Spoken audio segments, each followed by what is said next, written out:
Públicas, una propuesta de formalización laboral organizado por la Escuela de Posgrado de la Universidad Continental e IPAE Acción Empresarial.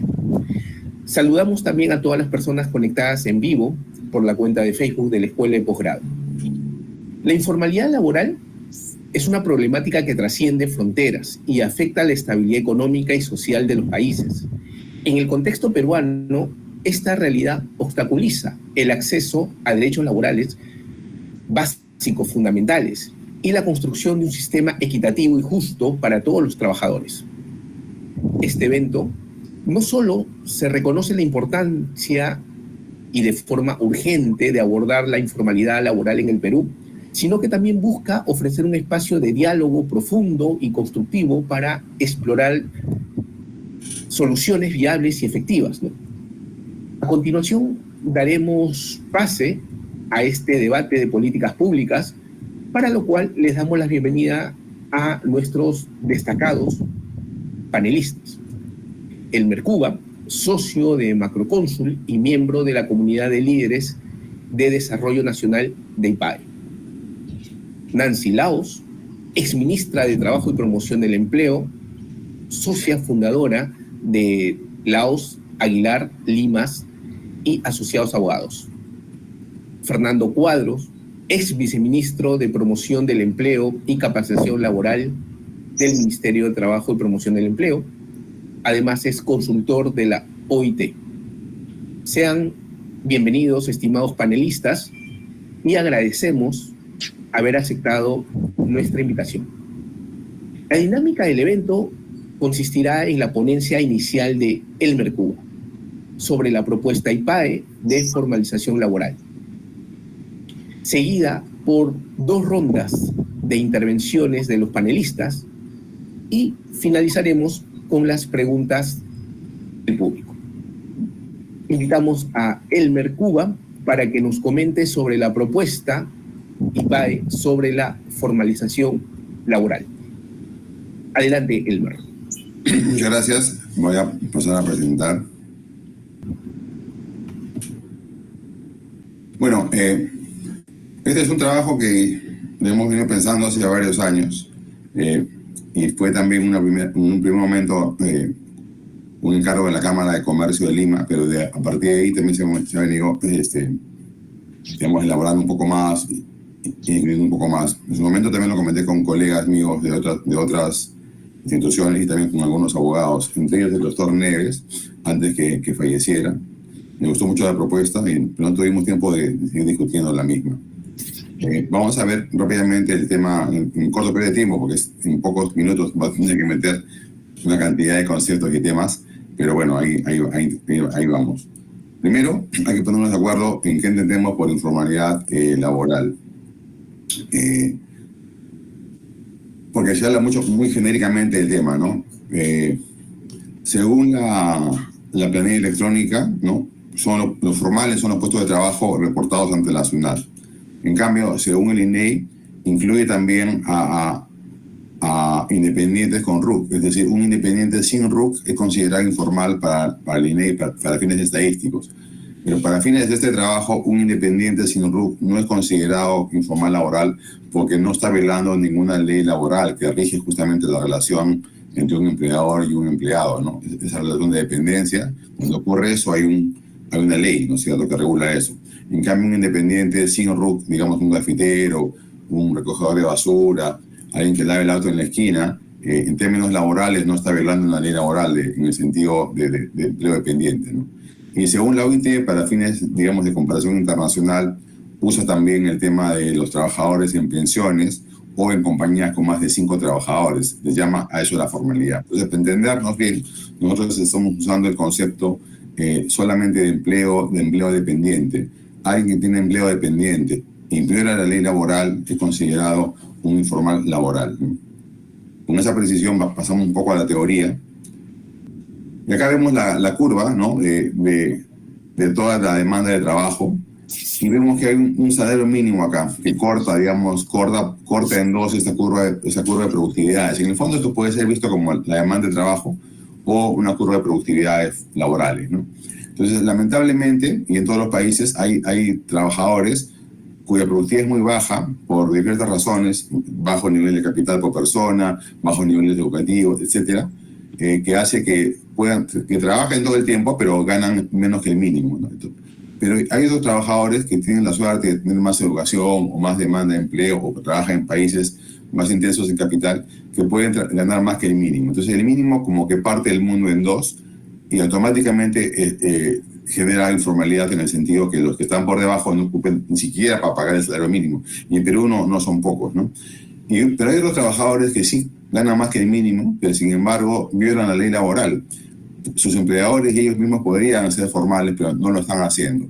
Y aquí nos preguntamos por qué ocurre eso. ¿Es un tema solamente de, digamos, de fiscalización, o un tema más profundo atrás que tiene que ver con productividad e incluso con inadecuación de las normas? Puede ser que algunas normas laborales y tributarias estén mal pensadas, porque en este mundo que está acá en verde también hay empresas informales, o sea, no solamente el trabajador es informal, lo cual es doblemente complejo, porque si quiero que el trabajador se formalice, primero tiene la empresa que formalizarse. No hay manera que un trabajador sea formal, laboral, en una empresa que es informal, que ni siquiera tiene RUC, por ejemplo, ¿no? Entonces, es un poco el marco teórico de esta investigación, ¿no? Hay dos tipos de informales, entonces. El informal por exclusión, que automáticamente excluido porque su productividad es tan baja que no alcanza ni siquiera a ganar el salario mínimo, y mucho menos, digamos, a todo lo que viene asociado a estar en la formalidad, es decir, vacaciones, CTS, aportes a su salud y a su jubilación, ¿no es cierto? No le alcanza la productividad, lamentablemente, y no son pocos en general en los países del desarrollo, pero hablando de Perú, son 50 por millones las personas que están excluidas de la formalización. Pero hay otro grupo importante que sí podría cumplir, es decir, podría tener aportes a su seguridad social, otras prestaciones laborales, aparte del salario, ¿no es cierto?, como son las CTS, las gratificaciones, y sin embargo no ha decidido ser informal. Entonces tenemos dos grupos, el informal por elección y el informal por exclusión, ¿no? ¿Cuántos son estos informales por elección? Casi 3/4 partes del total. O sea, todavía hay un grupito acá que va a estar excluido de manera más o menos en el largo plazo hasta que mejore la productividad. Pero hay un espacio acá para formalizar a estas personas que sí tienen la productividad suficiente para estar en el mercado laboral formal, ¿no? Esta es una comparación internacional, ¿no? Acá están todos los países del mundo, cada país es un puntito, y vemos la relación entre el PIB per cápita, ¿no? El nivel de desarrollo de cada país y la informalidad laboral, usando los datos de la OIT para poder uniformizar, ¿no? Con la tingencia de la definición en la que hemos visto hace un momento.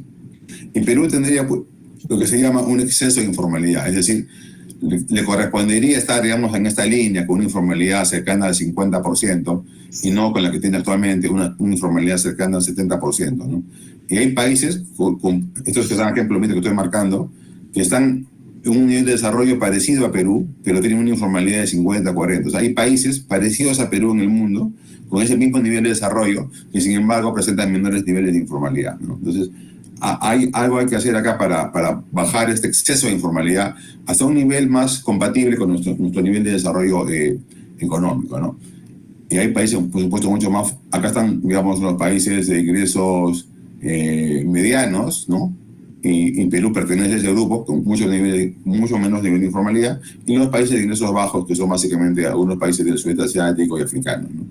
En los países de ingresos altos, recorremos este número, por ejemplo, acá el promedio de ingresos altos, ¿no? Estamos hablando de Japón, Francia, Estados Unidos, Alemania, etcétera, tienen un nivel de informalidad de 14, 15, hasta 20%, ¿no? Entonces, avanzamos. Esta es un poco una taxonomía de la informalidad en el Perú, usando la encuesta de hogares, la última, la del 2022, la del 23 ya está a punto de salir en estas semanas. Ahí en ese momento actualizaremos esto. Pero hay una divergencia importante, no es menor, y el INE debe encargarse de mejorar fuertemente esto. Según Lenao, acá hemos puesto solamente los trabajadores del sector privado, ¿no? Hemos excluido por un momento los trabajadores estatales y los trabajadores del mundo rural, para ver un poco la taxonomía de los trabajadores privados. Y de ellos, dependientes son 6 millones, ¿no? Y independientes son cerca de 5 millones. Aparte están los empleadores y los trabajadores familiares no remunerados y los trabajadores del hogar, que tampoco son pocos, son más de 1 millón de personas, tanto sean trabajadores del hogar o también de los no remunerados. Entonces nos concentramos por ahora en este mundo de los dependientes, y según la encuesta de hogares, hay solamente 2 millones de formales, ¿no? Y 4 millones de informales. Este es el famoso ratio de 2/3 de informalidad. Pero esta ratio no toma en cuenta a los independientes, como dije, por un sentido más puro, no hubiera la ley laboral, no tienen quien reclamar, digamos, vacaciones, porque, digamos, son independientes, ¿no? Pero hay una discrepancia fuerte entre la planilla electrónica, que reporta 3,6 millones de trabajadores formales privados. Entonces tenemos una gran discrepancia entre 2 millones de trabajadores según Lenao y 3,6 millones de trabajadores según la planilla electrónica. Entonces esto hay que seguirlo depurando. Acá tal vez esté un poco exagerado, porque hay gente que puede tener 2, 3, 4 veces aparecer acá. Por ejemplo, si tengo un trabajo en la mañana, soy profesor en la tarde y por ahí tengo otro trabajito, puedo aparecer 3 veces acá en la plana, ¿no?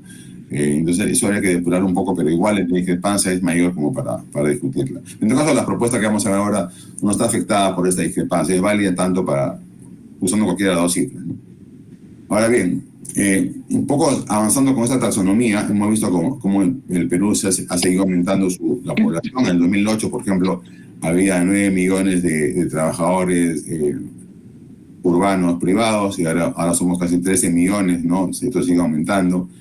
Pero la informalidad, en el sentido que hemos definido hace un momento, también ha venido disminuyendo. Por ejemplo, entre el 2008 y el 2019 cayó de 72% a 60%. Esto es muy importante, porque esto quiere decir que en estos 10 años, del 2008 al 2019, Perú creció, se desarrolló, aumentó mucho el PBI, y sin embargo la informalidad cayó apenas, ¿no? Cayó, en este caso, 11%, casi 1% por año. Entonces, si no hacemos nada, si nos dejamos estar, no toquemos nada, todo sea como hasta ahora, no cambiemos ninguna ley y sigamos esperando que la economía haga su trabajo, la economía va a hacer su trabajo, pero de manera muy lenta, ¿no? Acá hemos visto en este ejemplo, en 10 años ha caído 1% por año. Bueno, si estamos en 60%, esperemos pues 60 años más para ver qué pasa, si es que Perú se sigue desarrollando a la velocidad que lo ha hecho en el 8 y el 9, lo cual no es realista pensar. Perú ya no es la economía que crece tan rápido y esto va a ser mucho más complejo. Entonces hay que preguntarnos qué se puede hacer al interior de esto para mejorar la situación de millones de trabajadores, ¿no? Lamentablemente, no solamente se quedó en 60, ha aumentado después de la pandemia la informalidad, nuevamente estamos en 66%. Pero acá también aparecen 3 mundos. Está el trabajador formal, en el sector formal, que es este que está en verde, ¿no es cierto? Justamente es el que tiene todos los derechos laborales vigentes, pero están estos que están en amarillo, que no son pocos, son más de 1 millón, que son informales en el sector formal. Es decir, en la empresa es formal, hay trabajadores formales también en la compañía, pero hay otros trabajadores que no tienen la suerte de formalizarse y trabajan igual que ellos, ¿no? Ese trabajito puramente de la SUNAFIL. La SUNAFIL tiene que hacer su trabajo acá para que estos amarillos que están en el sector formal, pero son informales laborales, se metan en la formalidad.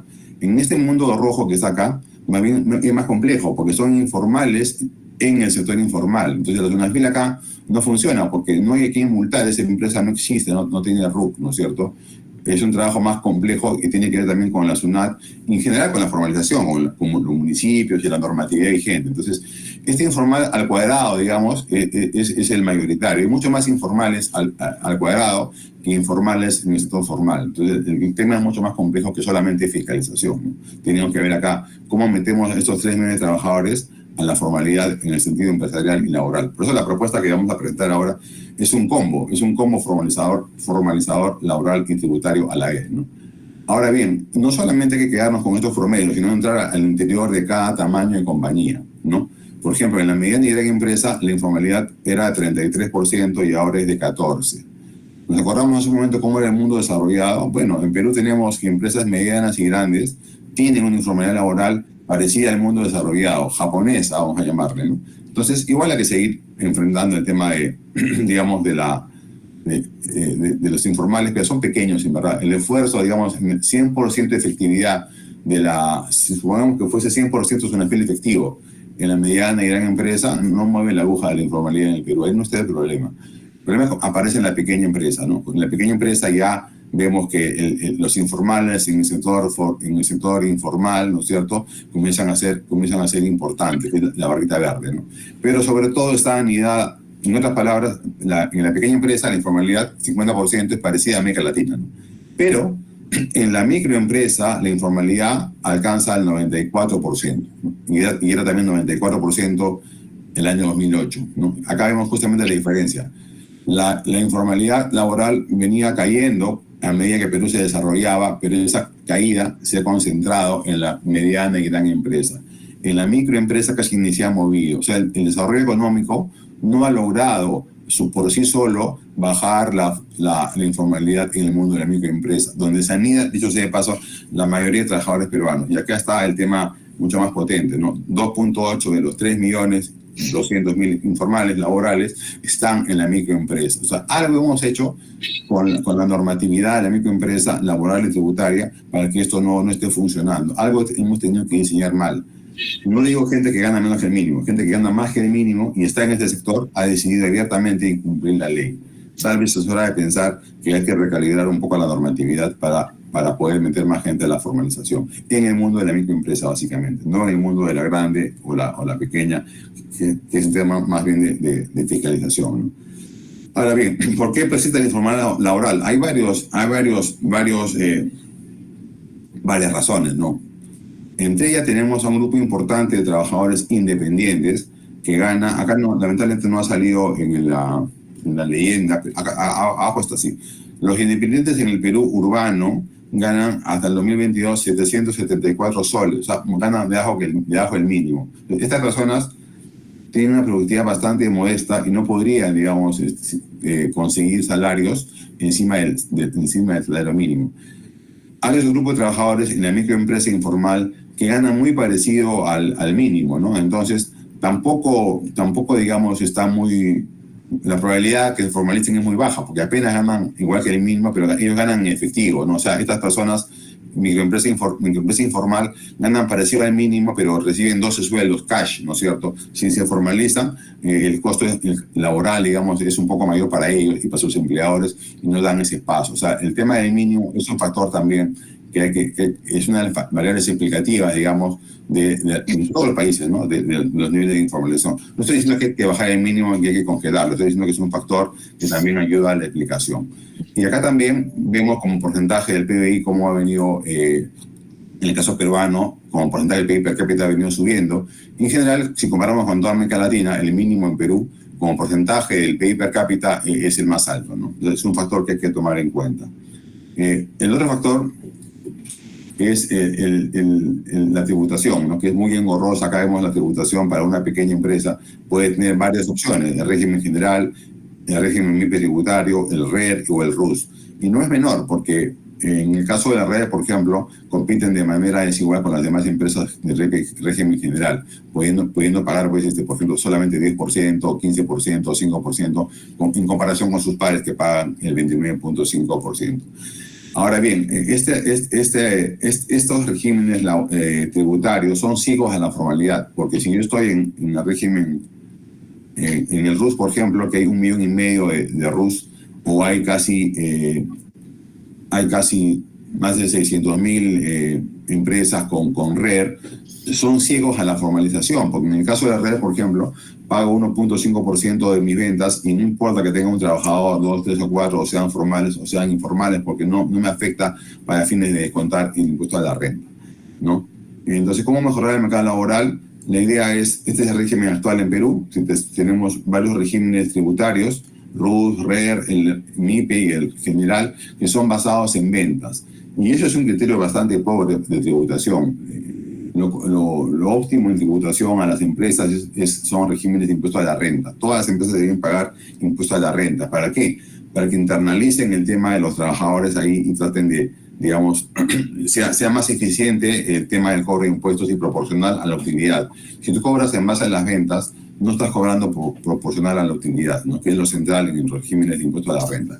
Y en el tema de trabajadores tenemos leyes, digamos, la Ley General del Trabajo, que no es tan general como acabamos de ver, es más bien particular, porque la mayoría de trabajadores o es independiente o es dependiente informal, ¿no? Y son regímenes que han crecido también, digamos, muy fuertemente, porque justamente permiten ese desempeño por el mundo laboral y también por el mundo tributario, de hecho, ese paso, ¿no? ¿Cómo mejorar el mercado laboral? acá me quería concentrar en el tema de los trabajadores. O sea, un trabajador va a tener diferentes regímenes en función de factores ajenos a él. Puede ser por las ventas, por ejemplo.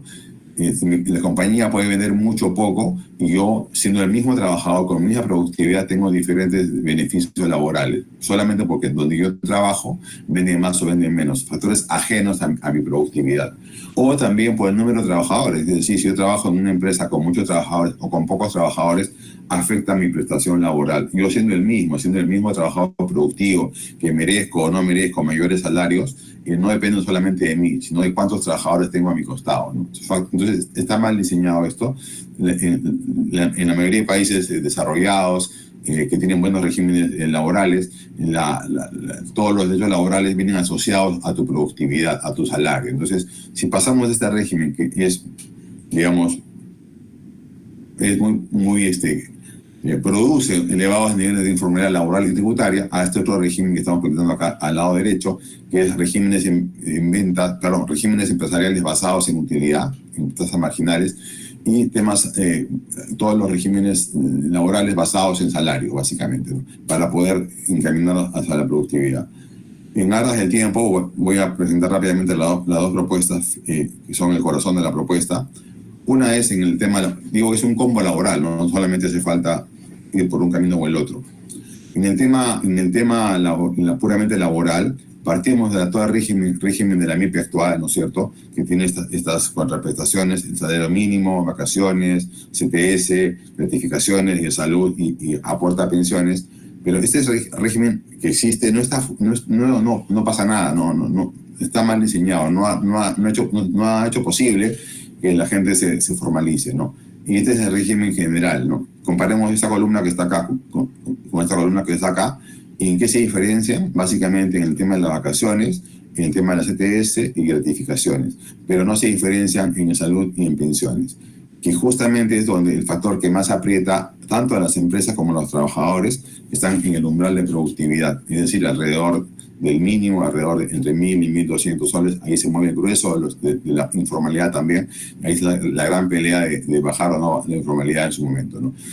¿Qué estamos planteando? Como dije hace un momento, que la gran parte de estas prestaciones que están acá, que sean basadas en función de los salarios, ¿ah? O sea, en este caso, en vacaciones, homogeneizar todo el mundo, no 15 días, sino todos 30 días, no 15, porque, digamos, es percibido por el ser humano como algo injusto, ¿no es cierto? Que uno tenga 15 días y otro tenga 30 días, ambos son iguales, digamos, ¿no? Entonces, eso estamos hablando de igualarlo a 30, igual el tema del CTS, mantenerlo como está ahora, gratificaciones, subirlas a 1, pero lo más importante es esto, en salud y seguro de pensiones. ¿Por qué?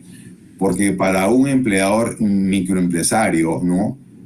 Pasar a pagar 9%, se ahorra ese dinero, se ahorra ese efectivo y no lo pasa.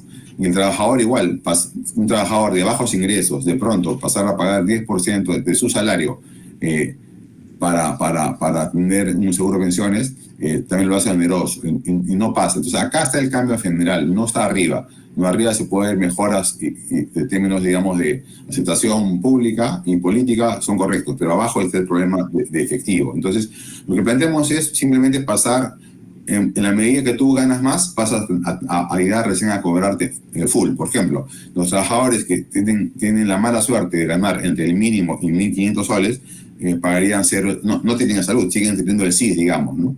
Y más bien a partir de cierto rango salarial, sí, pues, comienzan a pagar de salud, pero un poco menos, subsidiado por el Estado, y solamente si tienes 7 UITs o más, ya pagas tu 9%. Voy a volver rápido sobre este número ya. Igual el caso de pensiones, un trabajador que tiene altos ingresos no tiene problemas en descontarle 10% de su sueldo para su pensión, porque él pensaba incluso ahorrar más de 10%. En cambio, para trabajadores de bajos ingresos, quitarle 10% mandatorio, entonces le veía muy infeliz en este rango, el rango de trabajadores que ganan poco. Estamos planteando que aportar el 4%, y luego paulatinamente en la medida que sus salarios comienzan a subir, van al full. Entonces este es un régimen general del trabajo, pero también es progresivo. ¿Por qué es progresivo? Porque reconoce que estos trabajadores son de bajos ingresos y les es muy oneroso a él y a su empleador ir al principio con una carga laboral tan grande como a estos. ¿por qué estamos hablando de 100 UITs? Porque el mismo Estado peruano ha revelado que tú, si ganas menos de 100 UITs al año, no te cobro impuestos. He decidido no cobrarte impuestos. Recién a partir de 100 UITs o más, comienzas a ser un ciudadano que tributa. Sin embargo, eso que ya es así en el mundo tributario, no se le reconoce al trabajador en el mundo de su pensión o en el mundo de su seguridad, de su salud. Es decir, ganas poco, no te cobro impuestos, pero sí te impongo estos dos. Lo que estamos haciendo es homogenizando al mismo tratamiento que te hace el Estado peruano como ciudadano que ya puedes pagar impuestos. Si tú ya puedes pagar impuestos, también aportas tu 10% para tu pensión y tu 9% para la salud. Si tú no puedes pagar impuestos, tampoco tenemos con eso, y acá te voy a subsidiar en estos tramos, ¿no? Y termino rápidamente porque en aras del tiempo este percance que hemos tenido. En el tema tributario también lo mismo. No puede ser que todos pasen al régimen general, y ese es el gran error del MEF. Nosotros hemos presentado esta propuesta también hace unos años al MEF, le encantó al MEF eliminar los regímenes tributarios, pero no están yendo por el camino que es que sea progresivo. Están yendo de frente a eliminarlo y a plantear todo un régimen general. Eso va a ser explosivo y socialmente muy complicado, porque vas a poner en jaque a centenas de miles de empresas que hoy día están pagando URUS, URRER. Es un error mayúsculo. Lo que estamos planteando acá es progresivo, es decir, igual que las personas naturales. Cuando ganamos poco no pagamos nada de renta. A medida que ganamos más, pagamos 8, pagamos 15 y pagamos 30% de impuesto a la renta personal. Igual para las empresas de ese calibre, ¿no? Si tus utilidades son bajas, tu impuesto a la renta es 8, 14, este es un ejemplo, ¿no? 14, 17, hasta 30. Es decir, a un pequeño empresario, un microempresario, cuya utilidad neta anual para él, mensual, para él, digamos que son 3.000 soles, no le puedes cobrar 1.000 de impuesto a la renta. Pues si fuese persona natural, no pagaría eso, estaría exonerado ese señor. No. Entonces hemos diseñado mal los regímenes tributarios para ese segmento. La mayoría de profesionales expertos en tributación y laboral justamente trabajan en el sector de mediano y grande, ¿no? Y hemos descuidado esto por años. Y de pronto nos hemos encontrado con informalidad enorme, pero si le estudiamos con calma, vemos que el problema central está en la microempresa y en su mal diseño laboral y tributario para ese segmento, ¿no? Entonces, un poco la propuesta es esa: eliminar el RUS, el RER, y pasar a un régimen general, pero progresivo, ¿no? Esto es muy importante. Recién a partir de cierto umbral de venta, de utilidades, perdón, pasas a pagar como todo el mundo, ¿no? Y entonces con eso termino, básicamente, con eso estamos reencarrilando tanto el mundo laboral como el mundo tributario, el laboral basados en salarios, ¿no? Y utilidad basados justamente en utilidad de impuestos a la renta para poder encaminar hasta la forma, ampliar las avenidas, digamos, para transitar por la formalización del estado actual de Perú. Estas son otras propuestas que yo no las desarrollo ahora en aras del tiempo: el tema de pensiones, el tema de el trabajador 21, que es oneroso para la compañía, ¿no es cierto? Cada trabajador, la empresa paga por cada trabajador su sueldo. Al trabajador 21 le cuesta su sueldo más 10% de las utilidades. Es por eso que a partir de 21 trabajadores, las empresas se parten en pedacitos o esconden informalidad. Nosotros debemos suavizarlo. No eliminar el reparto, por supuesto, pero sí suavizar el umbral. Entre 15 y 20 trabajadores comenzar a pagar 1% más de utilidad, y no que ese día pagas el 10% de tu utilidad para el trabajador 21. Hay que suavizar el paso a la formalización, ¿no? Y con eso termino, y mucho gusto estar con ustedes esta mañana. Muchas gracias a ti, Elmer, sobre todo por tu capacidad ejecutiva de exponer tu propuesta, sumamente válida y pertinente, ¿no? Y gracias sobre todo por el buen manejo del tiempo. Ahora daremos inicio a la primera ronda de comentarios a cargo de nuestros panelistas sobre la propuesta de formalización laboral. Cada uno tomará la palabra por máximo 6 minutos. Iniciamos con Nancy Lao, luego Fernando Cuadros y finalizaremos con Elmer Cuba. Adelante, Nancy. Un saludo especial a todos los asistentes a este evento. Mi agradecimiento a la Universidad Continental y al IPAE por esta invitación para tratar un tema que realmente felicito a Elmer y IPAE que hayan puesto sobre el debate este rubro que es tan importante, porque ningún país puede ser viable ni sostenible con una informalidad del orden del 76%.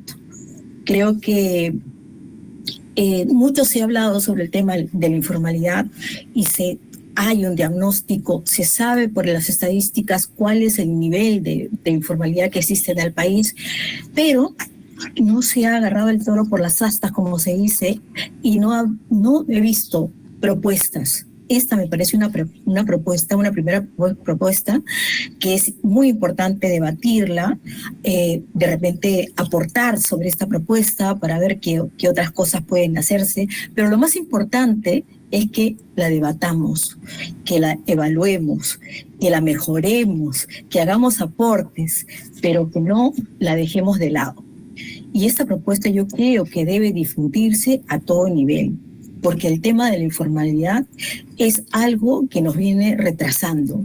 Tenemos una gran cantidad de informales con una total desprotección de derechos laborales, no solamente de derechos laborales, de todo tipo de derechos.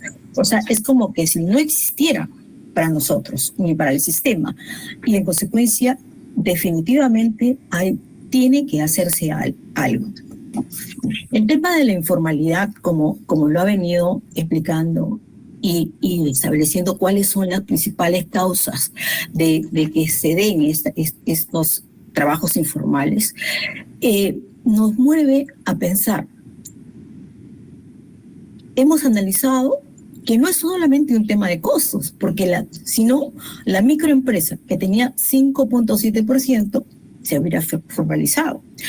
La OCDE, en su último informe, recomendaba una reducción de costos no salariales, pero estaba justamente enfocada en aquel tema que ha planteado muy acertadamente Elmer, que es en cuanto se refiere al tema de las aportaciones. No hablaba de vacaciones, ETS, reducción, no. Estaba enfocada principalmente en la reducción de las aportaciones, porque muy bien lo decía, es muy oneroso para un trabajador de una microempresa tener que pagar 10 o 13%, según sea ONP o AFP, a un sistema previsional. Y para el empleador, igualmente, es sumamente oneroso tener que pagar un 9% por salud, siendo una microempresa.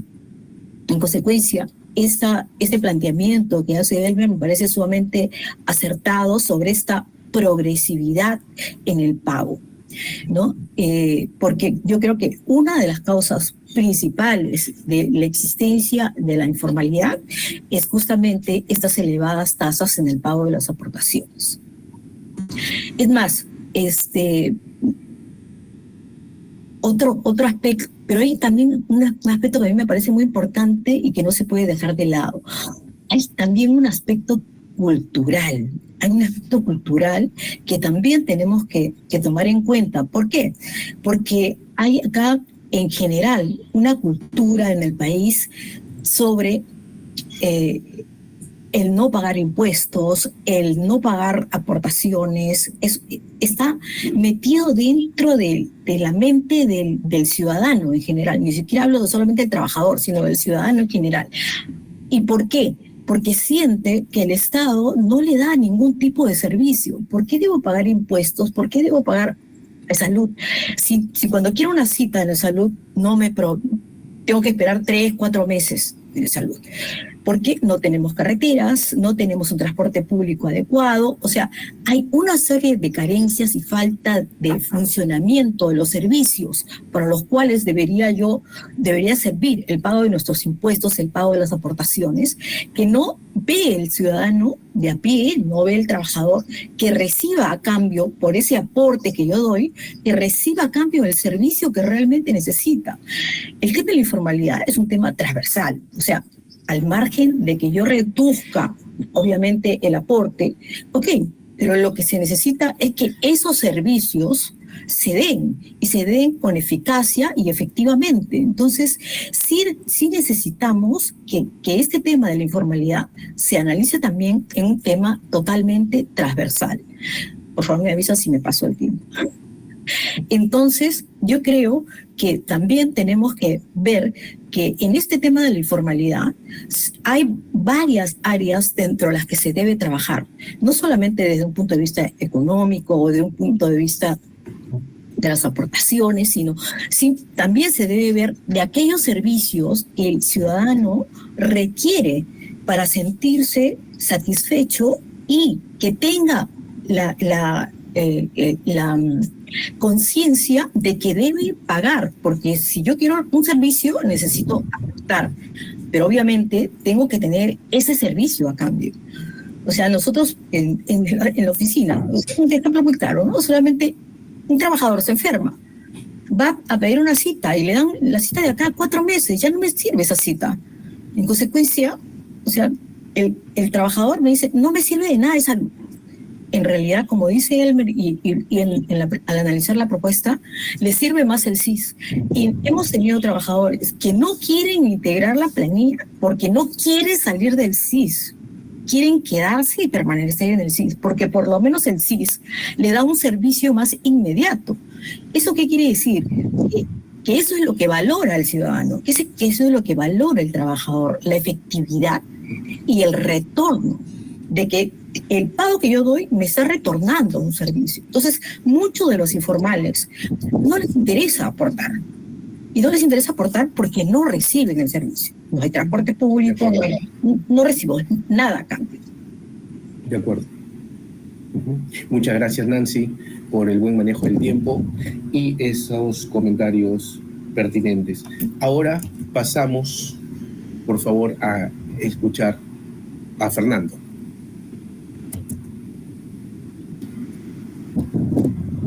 Buen día con todos. Sí. Buen día con todos, ¿cómo están? Muchas gracias por Muy bien, la Fernando, invitación. se te escucha bien. Ok. Muchas gracias por la invitación a la Universidad Continental, a su escuela de posgrado y a IPAE para este interesante debate.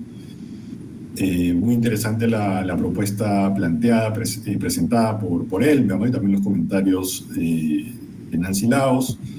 Creo que efectivamente el tema de la informalidad es uno de los grandes problemas que tenemos en el país, problemas estructurales, pero es importante entenderlo bien, ¿no? De la mejor manera posible. ¿Y por qué digo esto? Porque muchas veces se habla de informalidad laboral, a secas. Uno se imagina, son trabajadores asalariados, dependientes, que no están declarados en planilla. Pero no necesariamente es así, como ya ha señalado también de alguna manera Elmer, y ni siquiera, digamos, son los casos mayoritarios de la informalidad en el Perú, ¿no? Entonces yo hablaría más de una informalidad general, global, a secas, que está, digamos, compuesta básicamente por la laboral y por la tributaria. La informalidad laboral, que es la de los asalariados no declarados en planilla, explica 1/3 aproximadamente del 70% de informalidad general que hay en el país. Mientras que la informalidad tributaria, que es la de los autónomos, pues que no pagan impuestos, explica los otros 2/3 de la informalidad general en nuestro país. Entonces, en realidad, el grueso del problema está por el lado de la informalidad tributaria de los independientes autónomos, que son personas que laboran por cuenta propia, sin utilizar mano de obra asalariada. A lo sumo usan mano de obra familiar, que está fuera del ámbito de la regulación laboral. Entonces ahí tenemos un importante problema que tiene que ver en buena parte con la escasa capacidad que tiene la economía nacional de generar empleo asalariado. Ya ni siquiera digo empleo asalariado formal, sino empleo asalariado a secas. Lo que lleva pues a que muchas personas que ni siquiera pueden insertarse como asalariados informales tengan que generar su propio empleo, su propio negocio, que en el 90% de casos, si no es más, se den condiciones precarias, ¿no? Sin pagar impuestos, sin tener protección social en salud, pensiones, con bajos ingresos, etc. Ahora, ¿por qué digo que tenemos una baja capacidad de generar empleo asalariado en el país, ya sea formal o informal? Porque si analizamos la población ocupada, la población que trabaja en el Perú, solo la mitad, 50%, tiene un empleo asalariado. O sea, labora para una micro, pequeña, mediana o gran empresa, ya sea como formal o como informal. Mientras que el otro 50% labora como independiente, ¿no? Por cuenta propia, como señalaba. Ahora, si nos comparamos por ejemplo, con el mundo desarrollado, países OCDE, en ese ámbito el 90% de la población que trabaja es asalariada, ¿no? Y solo un 10% es independiente, autónoma y generalmente labora de manera profesional y con mejores condiciones sociales en general, ¿no? Entonces, ahí tenemos un importante tema, ¿no? Un poco resumiendo, que el grueso de la informalidad, 2/3 partes, es una informalidad tributaria de independientes, y que eso tiene mucho que ver con la debilidad de la economía nacional o su escasa capacidad para generar empleo asalariado, que es el que suele brindar las mejores condiciones laborales, mejores ingresos, protección social de salud y pensiones, protección contra el desempleo, etcétera. Entonces yo creo que es importante tomar en cuenta esta, digamos, diferenciación estructural que tenemos en nuestra economía, en nuestro mercado de trabajo. Ahora, digamos, ¿esto con qué tiene que ver también? Digamos, con la ausencia, pues, de un conjunto de políticas, creo yo, que busquen incentivar el desarrollo de sectores económicos que son intensivos en la generación de empleo asalariado, empleo dependiente, ¿no? Que es, digamos, el primer paso para llegar a la formalización. Entonces, hay distintos sectores en el país donde tenemos ventajas comparativas, como textiles, confecciones, agroindustria, turismo y todas sus ramas vinculadas, que deberían ser potenciados vía políticas públicas en la línea de buscar generar una mayor cantidad, pues, de empleo dependiente, empleo asalariado en el país, que es el de más fácil formalización, ¿no? Ahora, si nos centramos en lo que es propiamente la informalidad laboral de los asalariados, que es 1/3 de la informalidad general del país, o que explica por lo menos 1/3 de esta informalidad total, vemos que dentro de este universo la mitad de asalariados están declarados en planilla, entre públicos y privados, y la otra mitad están fuera de planilla, ¿no? Entonces, en realidad, la informalidad laboral propiamente dicha está alrededor del 50% de los asalariados. Y efectivamente, como señalaba Elmer, se concentra fundamentalmente en la microempresa, aunque igual aparece en otros segmentos empresariales. Ahora, entre los años 2005 y 2013, que son los de mayor crecimiento económico del país, en la última fase, digamos, expansiva del PBI, vemos que la informalidad laboral propiamente dicha, la de los asalariados, se redujo en más o menos 15 puntos porcentuales. Pero fundamentalmente, como también decía Elmer, por efectos del crecimiento de la economía. No hubo ningún tipo de política pública que acompañara de manera potente y eficiente, digamos, que esta reducción de la informalidad, sobre todo políticas vinculadas a la mejora, a la promoción de la productividad, fundamentalmente las empresas de menor tamaño, políticas también de fortalecimiento, de la inspección laboral, que es bastante débil en el país. Tenemos más o menos 800 inspectores a nivel nacional para fiscalizar a casi 7 millones de asalariados, ¿no? Sujetos, digamos, de fiscalización de la SUNAFIL. Entonces, yo creo que ese ha sido un problema importante que no ha contribuido a una mayor, digamos, formalización laboral. Ahora, del 2000 en adelante se han creado distintos regímenes laborales especiales de la microempresa, pequeña empresa, agrario, trabajo del hogar y demás, que han buscado incentivar la formalización vía la disminución de costos laborales extrasalariales, ¿no? O beneficios laborales, pero que no han tenido mayor efecto, digamos, formalizador. Donde más ha disminuido la informalidad laboral es en la pequeña, mediana y gran empresa y bajo las reglas del régimen general, ¿no? Ahí están las cifras. De acuerdo. Entonces, de acuerdo, ya estoy con el tiempo, pero bueno, ese sería un primer comentario, digamos, en esta ronda inicial. Muchas gracias. Muchas gracias a ti, Fernando, también por el buen manejo del tiempo y sobre todo darle una mirada, ¿no? Haciendo énfasis de que en comparación con los países, la OCDE, el 90% de la población económicamente activa está asalariada y sin embargo el 10% son independientes, ¿no? Son elementos sumamente oportunos. Y hacías un comentario acerca de la falta de políticas, de incentivos en los sectores económicos que generan mayores puestos de trabajo.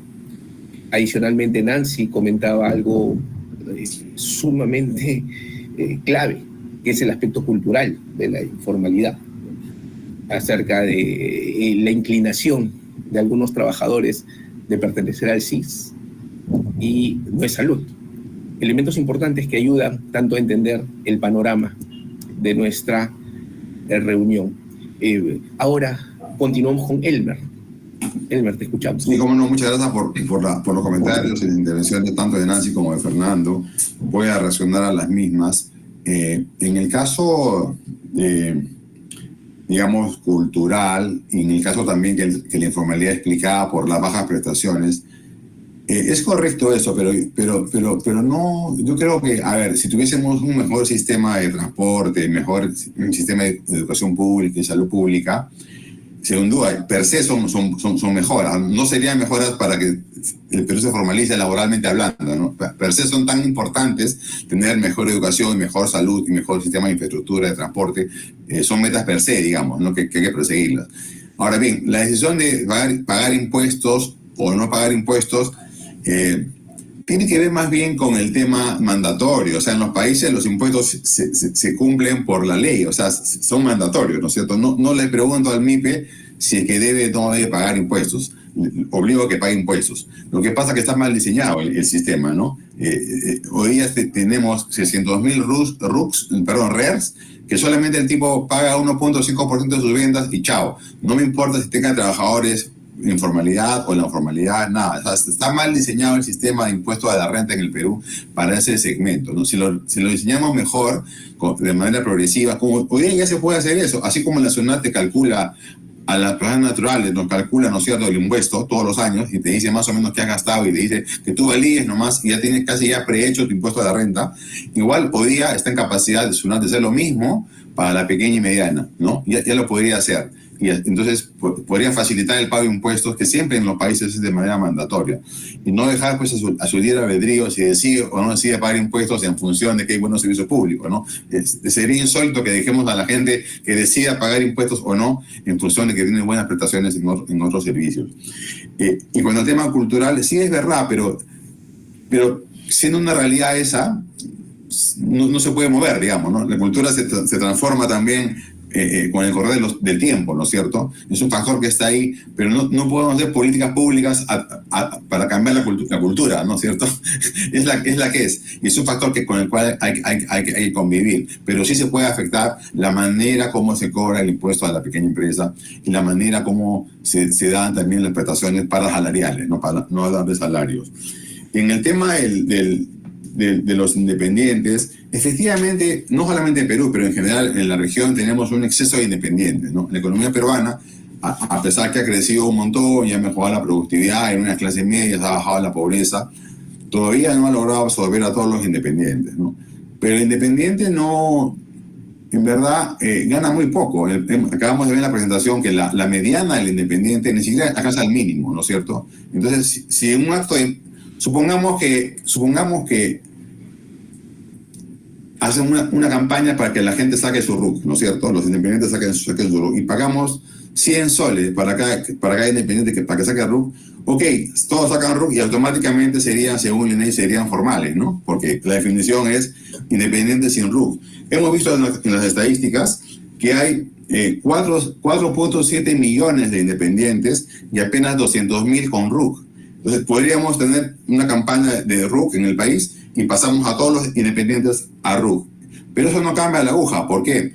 Porque igual estarían exonerados de impuestos a la renta, ¿no? El independiente gana tan poco que no pagaría renta. No llega a ganar 2.500 soles, que es más o menos las 7 UITs divididas entre 12 meses, te da 2.500 soles, algo por el estilo. Entonces, tendríamos un mundo de ficción, es decir, todos los independientes con RUC, pero en el tramo que no aplica el impuesto a la renta. Entonces sería una ficción llamarle formales a ellos, ¿no? Más bien, solamente queda para ese segmento importante de población que en verdad hay más independientes sin RUC que dependientes informales, efectivamente, ¿no? Que el Perú siga creciendo y lo siga absorbiendo y mejorar así, como dice Nancy, fuertemente los sistemas de salud, de educación pública, ¿no? Para justamente subir su productividad y aspiren a mayores salarios. El segmento más abandonado de Perú, laboralmente hablando, es ese, justamente, aparte del mundo rural, ¿no?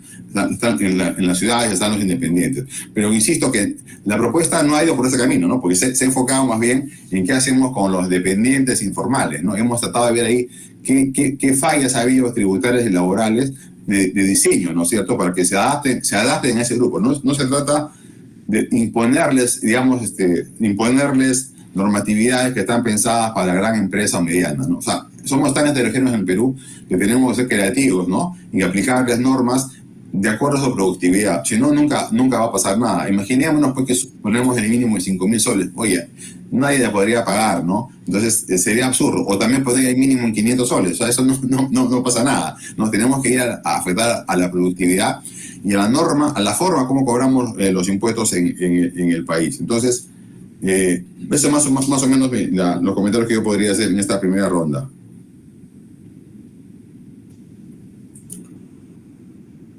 Muchas gracias, Elmer. Ahora, continuando con nuestro evento, vamos a esta segunda ronda de intervención. Recordemos que tenemos un tiempo máximo de 6 minutos y seguimos en el mismo orden. Nancy Laos, luego Fernando Cuadros y nuevamente con Elmer Cubas. Adelante, Nancy, te escuchamos. Gracias. Nuevamente, saludando la propuesta porque yo creo que es una propuesta muy positiva. Realmente yo siento que la orientación que tiene la propuesta y hacia donde se está dirigiendo es acertada, porque realmente la progresividad que esta contiene es un elemento esencial, porque obviamente está teniendo en cuenta que un trabajador de una microempresa y un empleador de una microempresa no puedes ser objeto de afectación o de aportaciones tan elevadas en un inicio de su prestación, ¿no? Simplemente cuando va incrementando sus ingresos es que ya puedes ser aplicable otras tasas para que puedan cubrir evidentemente todos sus costos.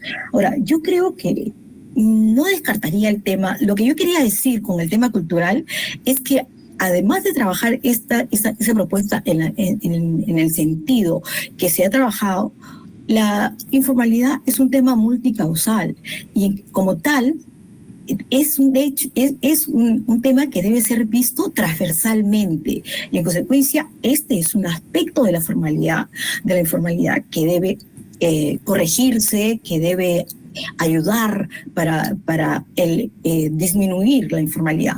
Pero yo creo que hay otros factores. Yo creo que hay que fortalecer, por ejemplo, hablamos de productividad y sabemos que en la microempresa la productividad de estos trabajadores es casi cero.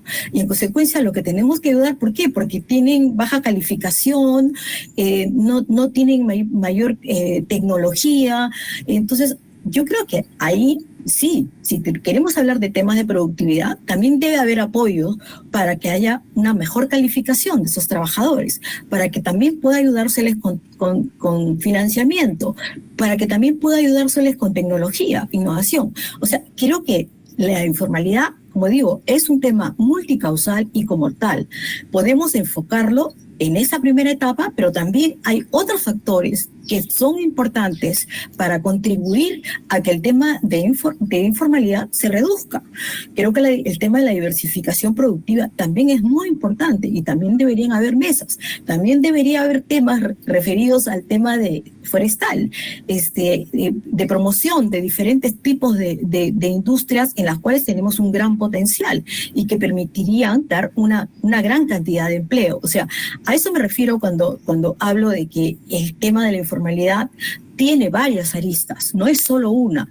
Y en consecuencia creo que debemos tratarlas y enfocarlas desde diferentes áreas y ir fortaleciendo cada una de ellas. Me parece perfecta la propuesta de Elmer y solamente quisiera ver cómo es que este es un régimen que él propone y es el régimen que propone para microempresa, sería para las empresas que recién se creen, sería cómo se implementaría esa propuesta. Uh-huh. Me preocupa un poco porque también cuando los trabajadores se formalizan, o sea, yo decido formalizarme, y todos sabemos que los derechos son irrenunciables y en consecuencia hay derechos para atrás, ¿no es cierto?, que se han generado por la informalidad. ¿Qué pasaría con esto? ¿Cómo cómo se lograrían formalizar y qué pasaría con ese pasivo contingente que pudiera existir, ¿no? Muchas gracias. Se podría pensar en un reactiva para que paguen ese pasivo, facilidades de pago, bueno, o sea, creo que es una reflexión que dejo ahí. De acuerdo, mi estimada Nancy. Sobre todo esa interrogante, ha habido de escucharlo luego a él.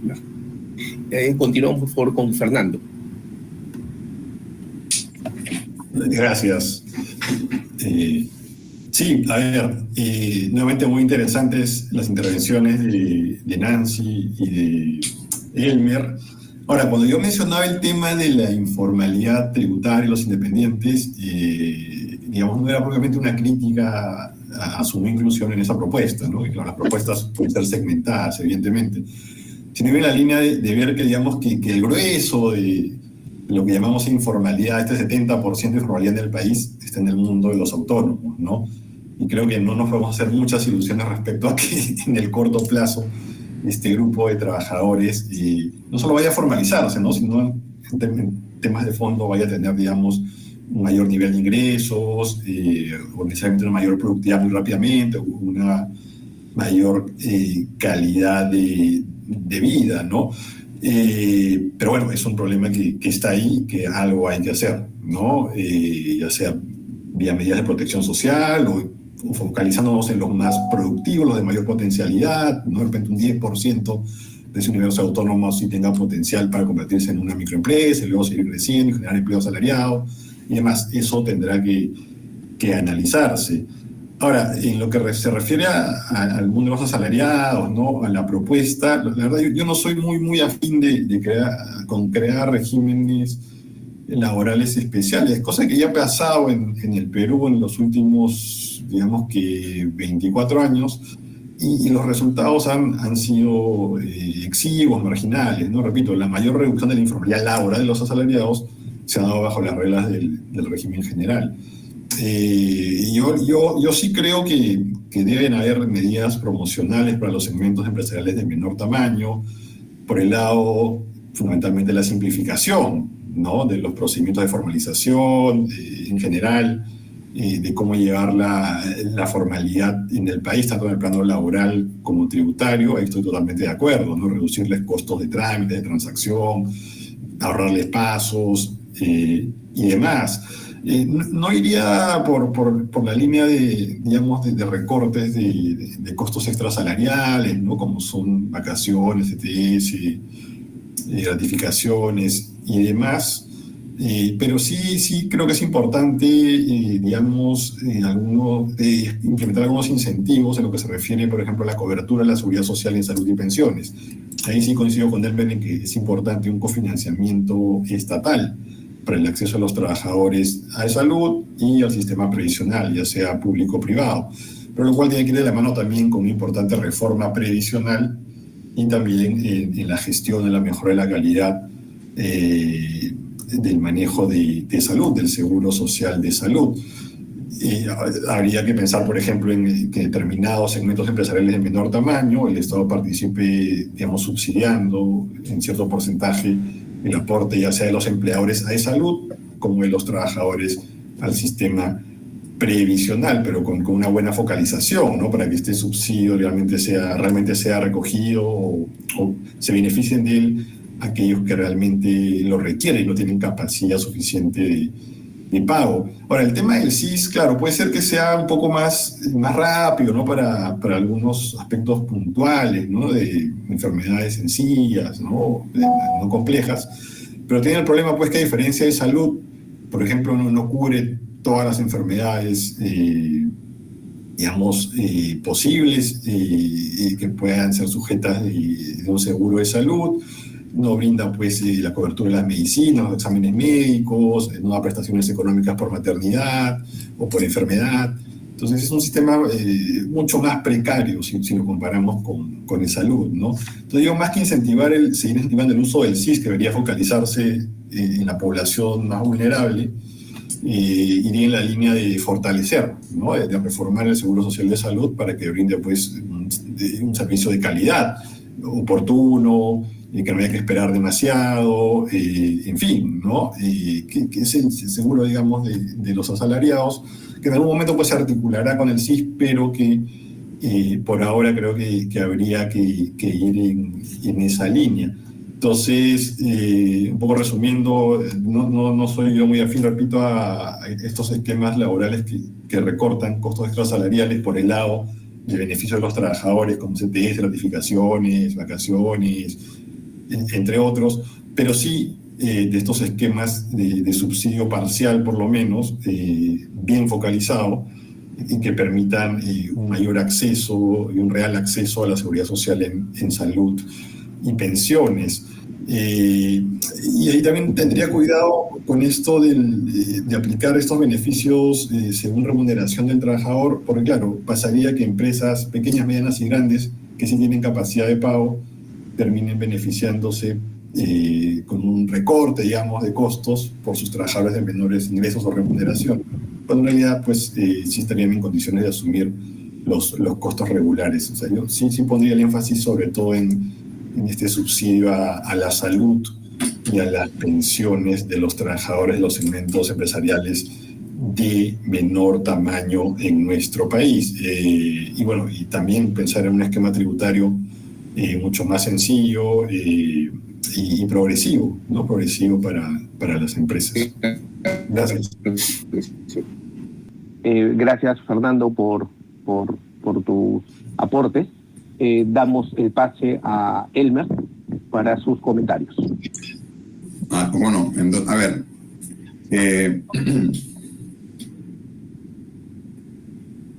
Yo creo que efectivamente, si queremos tener a trabajadores con mejores salarios y mejores condiciones laborales, la condición sine qua non es que siga aumentando el PIB per cápita, ¿no es cierto? Sin duda, o sea, la mejor política laboral es un país con pleno empleo y con el PIB per cápita creciendo, porque de esa correa, de ese corren todas las correas, ¿no es cierto? Y el tema educativo es central, ¿no? Si hubiésemos comenzado hace 20 años, digamos, ¿no? Con una buena reforma educativa, ahora esos chicos tendrían 25 años, serían parte de la PEA con otra formación y sin duda hay una correlación muy, muy alta entre el nivel educativo y los salarios. Entonces, trabajadores mejor equipados en términos de capital humano van a tener a lo largo de toda su vida, ¿no es cierto?, mayores salarios y, por supuesto, par y paso con eso, mejores prestaciones tanto en su jubilación como en su salud, porque van a poder afrontarla por su propio peculio, ¿no? Lo cual es correcto para no afectar tampoco al Estado, que tiene que gastar también en otras cosas y no solamente en la mayoría de peruanos que están en condición de pobreza o vulnerabilidad. Entonces, una buena política educativa que lleva también a mayores salarios reales es muy poderosa para bajar la informalidad, Pero ya, si ocurre lo primero, ya lo segundo va a caer por default. O sea, si ya Perú se desarrolla y crece el PIB per cápita, por supuesto que lo otro va a ocurrir de todas maneras, ¿no es cierto?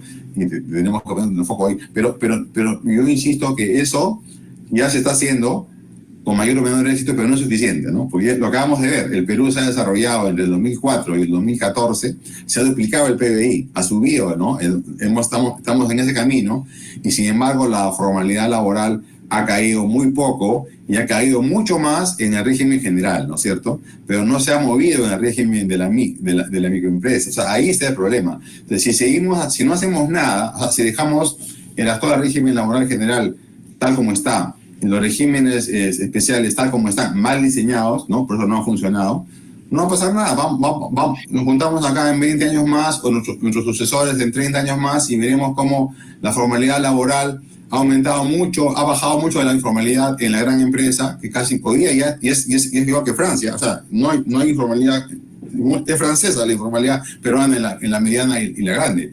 Y vamos a tener, sin duda, algo menos de informalidad informalidad laboral en los segmentos pequeños y algo menos independiente, pero eso no es suficiente. O sea, tenemos que hacer políticas específicas, ¿no?, para enfrentar más allá del crecimiento económico el tema laboral. Y ahí entra la pregunta ya más fina de si sería para los nuevos. Efectivamente sería para los nuevos, ¿no?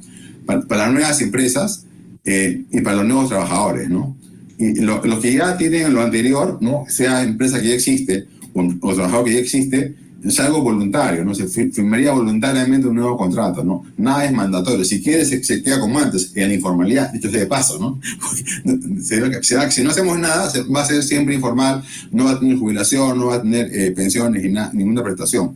Esto sería para las nuevas empresas y para los nuevos trabajadores, salvo que los ya existentes decidan pasar pues, a este nuevo formato que poco a poco va a ir alterando las cosas, ¿no? En cuanto a la pregunta de los independientes en las ciudades, efectivamente, ellos son parte de los pobres y los vulnerables en las ciudades.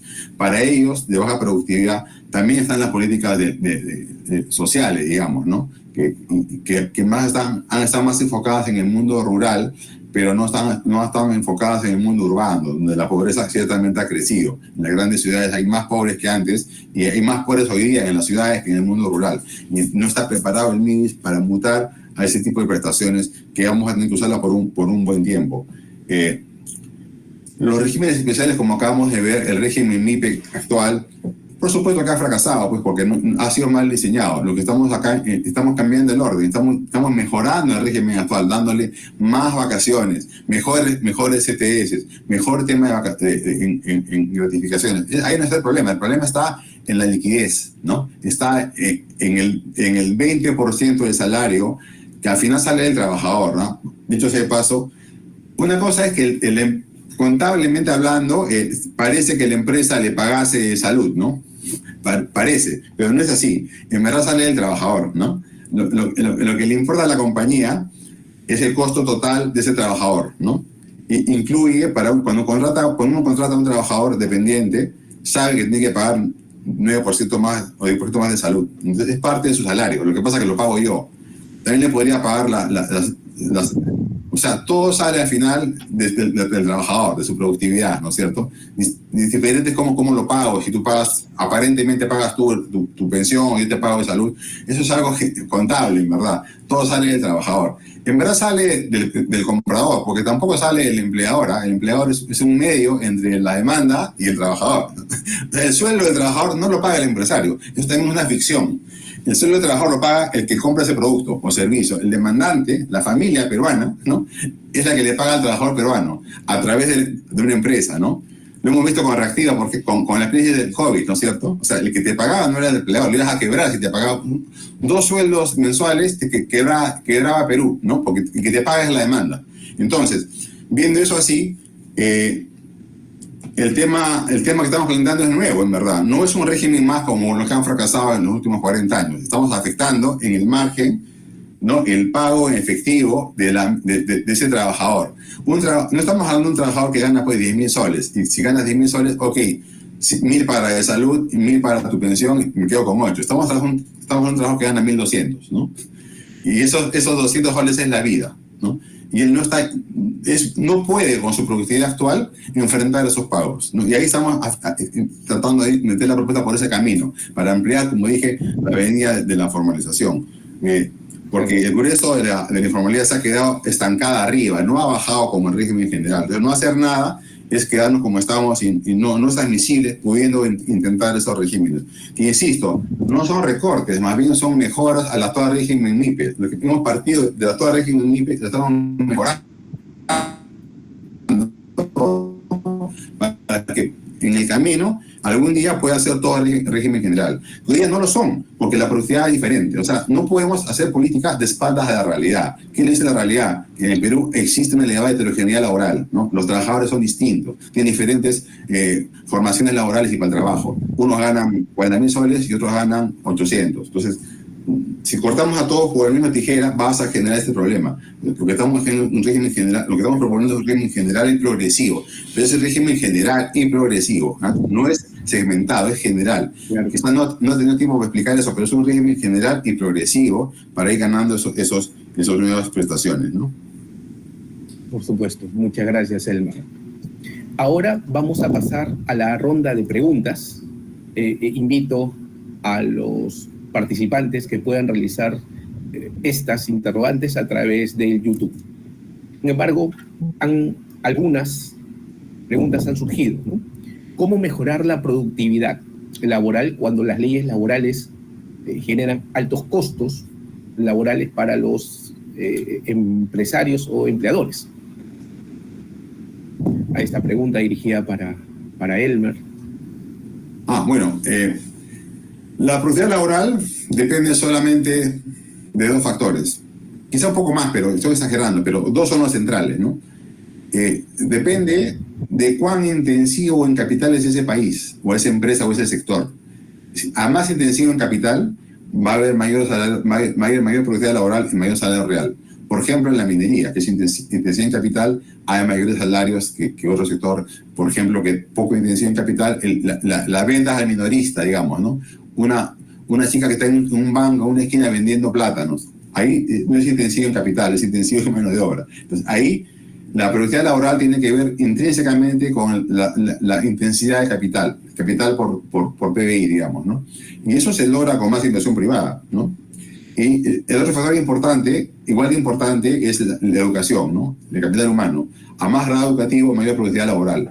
Los países que tienen salarios reales altos y mucha menos informalidad son los países que han logrado más cosas, ¿no? Que tienen elevado capital humano y también elevado nivel de capitalismo, en el sentido más abstracto de la palabra, ¿no?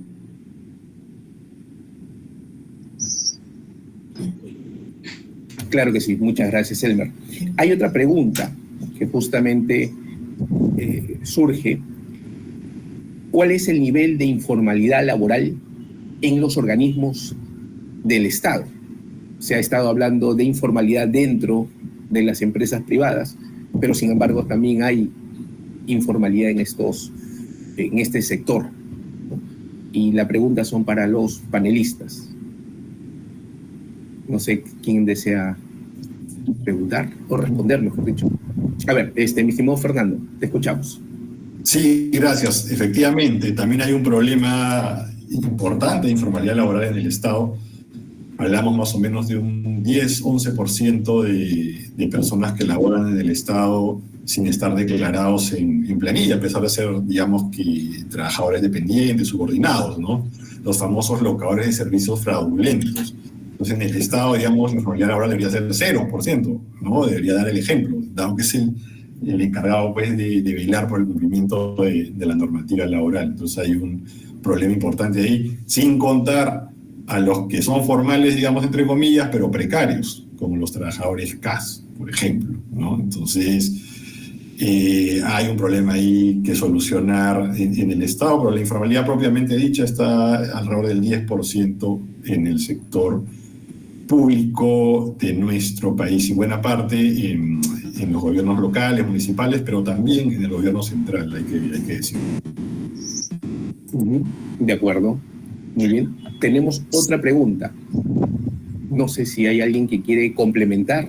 Bueno, solamente quería añadir que en verdad la informalidad en el sector público se ha reducido últimamente, en los últimos años, debido a que hay muchos pronunciamientos judiciales donde han establecido por el principio de la primacía de realidad, que en realidad esos locadores no son locadores y realmente son trabajadores, y en consecuencia se ha ordenado, pues, su inclusión en planillas y realmente una gran cantidad de reintegros, ¿no? Entonces, creo que sí ha reducido en los últimos años, pero todavía subsiste. Y sí creo que está en el orden de lo que menciona Fernando. Pero antes quedó muchísimo más en el tema de la presencia de locadores y servicios de terceros. Creo que había una reducción. Ahora, bueno, los CAS sí tienen una regulación especial, que podemos estar en contra, pero yo no los llamaría informal, ¿no? O sea, en realidad tienen un régimen que podemos estar en desacuerdo, ¿no? Pero hay una regulación legal que le otorga determinados beneficios. Muchas gracias, mi estimada Nancy, por complementar el aporte de Fernando. Y tenemos una pregunta justamente para ti, mi estimada Nancy. ¿Cuáles son las principales barreras que impiden la formalización del empleo en el país? Adicionalmente, al comentario que realizaste, que tenía que ver, hay un componente fuerte de cultura en la informalidad. Sí, como ya lo mencioné, hay un tema de cultura, pero hay también algunos temas de regulación. Yo creo que, por ejemplo, en la gran empresa y la mediana empresa, donde sí realmente es menor, es un 20%, no obstante que sus costos son altos, son cerca de 57%, pero ahí había una reducción del tema de la informalidad. El principal problema que hay ahí, yo creería que es la rigidez laboral. O sea, yo creo que ahí el principal problema que se tiene, y que, bueno, lo mencionó un poco la OCDE también en su informe, es la rigidez que existe en cuanto se refiere a los contratos de inicio y también para la desvinculación, ¿no? Entonces ahí yo creo que hay un problema del tema de la informalidad que se agudiza un poco, que es un obstáculo, pero propiciado por esta rigidez laboral, y es la que menciona en el informe del OCDE. En la microempresa, yo creo que la microempresa, lo que está pasando es que hay mucha empresa de subsistencia, o sea, son trabajadores que realmente no han encontrado cómo insertarse al mercado, a la economía, o sea, no los ha podido absorber, y que obviamente tienen que buscar qué hacer, o sea, son todos esos que llamemos independientes, pero son esos emprendedores que tienen que hacer algo para llevar un sustento a sus hogares. Y en consecuencia, trabajan informalmente porque no tienen una opción, ¿no? Yo creo que si la economía, si el mercado les pudiera dar un empleo que garantizara su subsistencia, etcétera, ellos se encargarían. Por eso yo creo definitivamente que es bien importante, adicionalmente, que la gran empresa y la mediana empresa pudiera hacer convenios con las microempresas para jalar y para que puedan ellas convertirse luego de micro en pequeña y de pequeña en mediana, pero necesita un incentivo de ese tipo. Yo creo que de repente la gran empresa también requeriría un incentivo para contratar con la microempresa y de esa forma lograr que se pueda formalizar el empleo, ¿no? Sería un empleo formal. Claro que sí, Nancy. Justamente hacías mención a los denominados coloquialmente mil oficios. Así es. Una característica, ¿no? Sí. De nuestra cultura. Sí. De muchos en determinados segmentos. ¿Sí? Y finalmente tenemos otra pregunta para Elmer. ¿Por qué consideras de que solamente, permíteme por favor, por qué no tenemos un solo régimen tributario? Surge la interrogante de un participante. Sí, a ver, fue un reconocimiento inicial en la reforma de los 90 al tema de la informalidad que venía muy fuerte también en los 80, digamos. Y entonces se pensó básicamente para microempresas y para bodegas, ¿no? Ahí se creó el RUS, por ejemplo, y el RED, porque además no podían tener contabilidad, ¿no? Para pagar impuestos a la renta no es tan sencillo, en esa época no es tan fácil tampoco, porque tener que tener un contador, ¿no? Y para poder distinguir el pago de IGB y el impuesto a la renta, era más caro para una microempresa cubrir ello. En cambio ahora, digamos, 30 años después, ¿no? No están tocados los regímenes y es hora de tocarlos, ¿no? Porque hoy día ya se puede, con la planilla electrónica, con la factura electrónica, con inteligencia artificial, se puede primero bajar la evasión para comenzar, y también se puede hacer la vía más fácil de hacer segmento y que puede ahora pagar en función no de venta sino de renta. El RUS sí debería quedar, pero es su mínima expresión, ¿no? Pensado por una bodega familiar, donde efectivamente es más complejo, pero a partir de más de 2 o 3 trabajadores o RER, eso debería todos al general. Pero al general, insisto, el general progresivo, ¿no? Eso no es tratar distinto. Ojo, cuando uno dice en el régimen general, no quiere decir que todas las empresas deben pagar 30%, ¿no? Es progresivo. Es como que digamos que las personas también no somos generales, ¿no? Nosotros pagamos en función de nuestro salario. Aquellos que pueden tener más ingresos, afortunadamente, también pagan 30% en el marginal, ¿no es cierto? Eso no es un régimen especial, es un régimen general de impuesto a la renta que tiene cajones, ¿no? Eso estamos planteando para las empresas, ¿no? Efectivamente, mi estimado Elmer. Ahora llegamos a las conclusiones y para ello queremos invitar a Nancy, Fernando y Elmer en ese orden que nos acompañan hoy para compartir justamente sus principales conclusiones. Te escuchamos, Nancy. Gracias. En primer lugar, lo que yo sostengo es que el tema de la informalidad debe ser un tema que debe estar en la agenda nacional. Yo creo que ya los diagnósticos están dados, las estadísticas están. Es un tema que no se puede postergar, es un tema que debe haber una discusión, debe haber un debate, pero también debe haber una solución y pronta, porque realmente, como lo dijo Elmer, no podemos dejar de hacer algo. O sea, tenemos que hacer algo.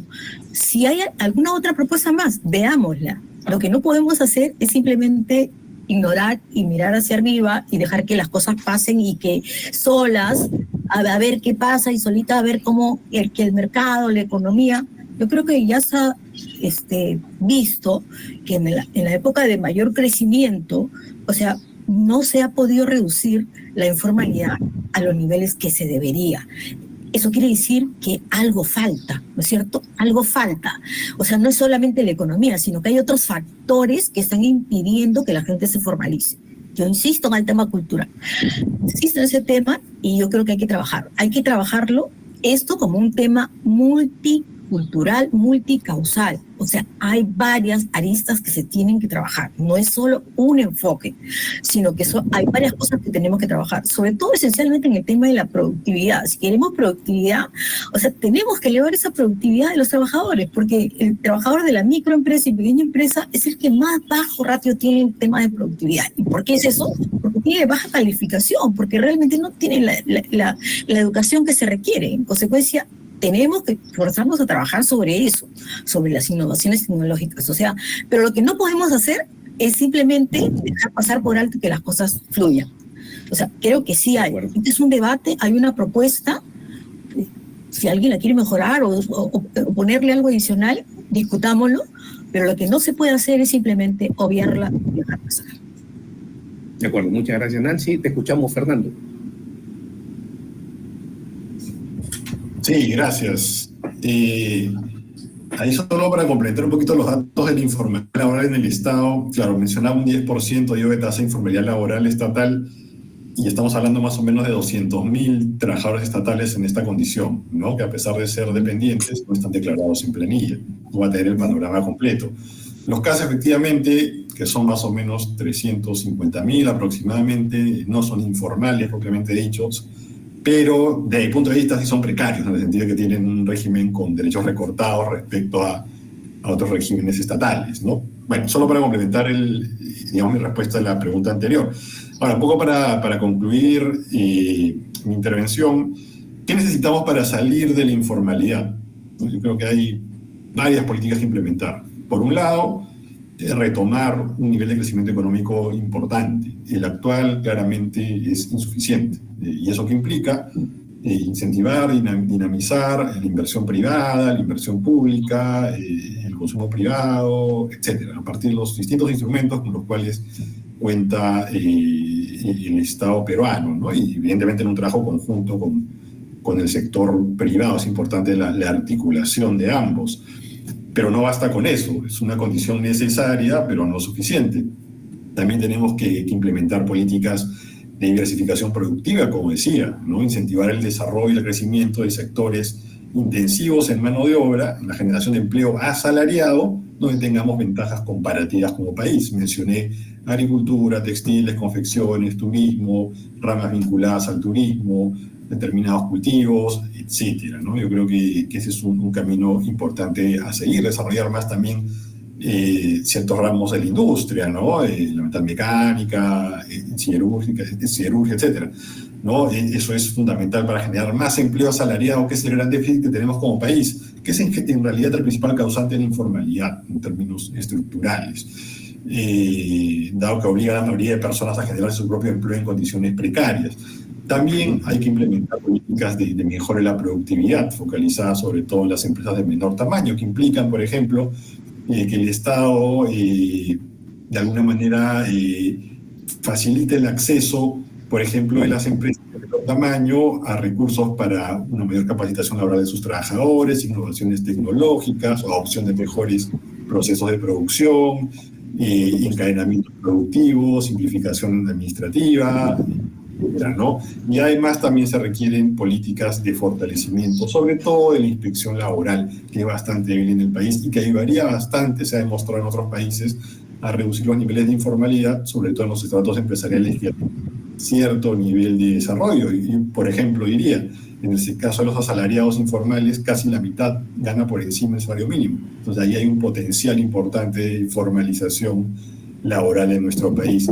En la línea de, digamos, de mantener estos esquemas de reducción de costos laborales extrasalariales, que la verdad han fracasado rotundamente en el país en los últimos años, tampoco les daría mayor beneficio en esa línea a la mediana y gran empresa.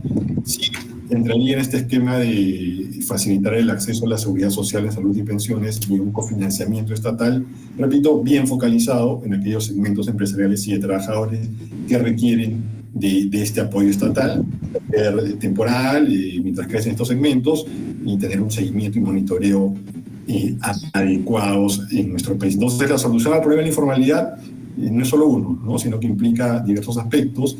Y suscribo lo que señalaba Nancy respecto a la necesidad de fortalecer la calidad o mejorar la calidad de los servicios públicos. O sea, ¿quién va a querer formalizarse si bien que la salud es pésima, la educación es pésima, la seguridad que brinda el Estado es mala, la infraestructura no es la mejor? Entonces, eso va de la mano también, ¿no? Y también, claro que sí, desde el colegio, digamos, generar la cultura de la formalidad en el país, ¿no? Y, digamos, la valoración de los derechos sociales. Muchas gracias. Claro que sí, Fernando. Muchas gracias. Sumamente sensato también la reflexión y generar un binomio también, ¿no? Sobre todo para los más vulnerables. Y finalmente, Elmer. Sí, cómo no. A ver, esta propuesta se centra en el empleo informal dependiente, ¿no? Ese es el foco de la investigación en la propuesta. Lo demás, bienvenido a los comentarios, hemos ampliado mucho sobre el tema de los independientes, el tema cultural, el tema de los servicios públicos. Yo quiero concentrarme antes de terminar justamente en la propuesta. Pongámonos en los zapatos de un pequeño empresario, ¿no? Que tiene un tallercito de lo que sea, ¿no? De carpintería o textil, con 5 dependientes. Él mismo no tiene RUC, opera, vende con baja productividad, ¿no? Para que él se formalice, ¿no? Se requiere que pague impuestos a la renta general, ni hablar, no va a entrar a general. Él gana poco, no va a pagar 30% de su impuesto, no es una empresa grande. Y sus trabajadores también ganan poco, ganan, pues, supongamos 1.000 soles, ¿no? 1.100 soles, 1.200 soles. Y el acto de ser formal en una empresa de ese tamaño, entre 5 amigos y uno es el dueño, ¿no? Es, oye, ya, si todos nos formalizamos, voy a dejar en la mesa, no te va a pagar 1.200, te va a pagar efectivamente para tu bolsillo 900, ¿no? Y 300 se van a ir de diferentes maneras, te va a pagar para tu pensión, para de salud, etc. Esa es la realidad, ¿no? No podemos estar de espalda a la realidad. Ese sector existe y es mayoritario. Y entonces, para ese segmento de trabajadores y empresas, hemos diseñado regímenes que no están funcionando. Y no van a funcionar así Perú crezca. Ya Perú se duplicó de tamaño. Se puede duplicar en 10 años más y no va a pasar nada, porque el corazón está ahí, en la informalidad laboral de la microempresa, ¿no? Entonces, el corazón de la propuesta es fijarse ahí. ¿Cómo hacemos un régimen general de renta progresivo, como es el renta en el mundo, ¿no? Siempre es progresivo, a más ingresos, más pago para las empresas. Y para los trabajadores, a más productivo, a más ingreso, tengo pues mejores pensiones y mejor prestación de salud. Eso existe en la vida. O sea, hay gente que incluso en el sector privado formal, tú te aseguras por más y por más y por más, ¿no? Y aportas por más y por más y por más. No que es así, es en función de tu salario, ¿no? Pero para salarios bajos no hay espacio para eso. Entonces, esa gente ha decidido ser informal. No es porque ha nacido culturalmente informal. Esa decisión en ese momento es puramente financiera, ¿no? Entonces, lo cultural es importante, pero en ese momento, en esa decisión, no está pensando qué bueno es el sistema educativo o qué bueno es la posta médica, ¿no es cierto? Puede ser buena, puede ser mala, pero en ese momento no me quites 200 soles, ¿no? Entonces, tenemos que ir al corazón. Lo otro viene también, por supuesto que tenemos que tener mejor educación, mejor salud, pero ahí está el problema central. Entonces, lo que estamos proponiendo es un régimen general, no es un régimen particionado, que cambie en función del número de trabajadores o cambie en función del número de las ventas. No, es un régimen salarial que cambia en función de tu propio salario, ¿no es cierto? ¿Qué más justo que eso? ¿Y qué más directo que eso? A mayores salarios comienzas a tener mayores prestaciones también, y a bajos salarios el Estado te complementa, ¿no? Un poco ese es el corazón. Y es hacer algo, y eso en la línea que dice la doctora Lago, ¿no?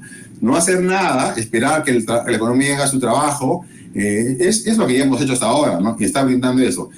Termino con algo. Hemos visto en uno de los gráficos la informalidad en países parecidos a Perú en PIB per cápita, y sin embargo tiene formalidad de 40%. O sea, hay algo ahí que han hecho mejor que nosotros, ¿no? Y no quiero pensar que sea de cultura, ¿no? Porque ahí tenemos condenados, digamos, a ser así, ¿no? No es el caso. Hay espacio para mejorar con mejor diseño lo que podemos hacer, ¿no es cierto? Lo que podemos hacer en el ámbito de las autoridades. Y sobre el desarrollo productivo, por supuesto que eso siempre va a ser bienvenido. Eso hay que hacerlo per se, ¿no? Per se, porque le hace bien al país. No necesariamente, pues, es un tema laboral ahí, no es un tema de productividad general, ¿no? Y ojalá que se siga desarrollando, sin duda, la agroindustria, el turismo y todo. Y de hecho viene ocurriendo, ¿eh? Lo que pasa es que no es suficiente, ¿no? O sea, hace 20 años exportábamos $500 millones de agroexportación, hoy día exportamos 10.000. Y ahora tenemos 500.000 de trabajadores formales de ese sector, ¿no? Que no es menor. Del total de 4,5 millones, de 3,5 millones formales, hay un grupo importante que está pagando ahí, ¿no? Entonces, ese es el camino y hay que persistir en ese. Gracias. Muchas gracias, Elmer. Efectivamente, esta propuesta de formal, ¿no?, dependiente es justamente el elemento neurálgico que se ha estado tanto argumentando, ¿no? Y ese régimen general que va a ir en función, obviamente, al salario que uno está teniendo, es una propuesta sumamente oportuna y válida, ¿no? Quiero agradecer a cada uno de ustedes, de nuestros ponentes, su participación y a todos los asistentes que nos han acompañado en este evento, ¿no? En nombre de la Escuela de Posgrado de la Universidad Continental e IPAE, Acción Empresarial, les agradecemos su participación. Quiero aprovechar estos segundos para hacer extensivo los saludos a mis colegas por el Día del Psicólogo, hoy, quienes también aportan con sus conocimientos en el mercado laboral a través de la psicología del trabajo y organizacional. Hasta una próxima oportunidad. Muchas gracias. Muchas gracias por la invitación.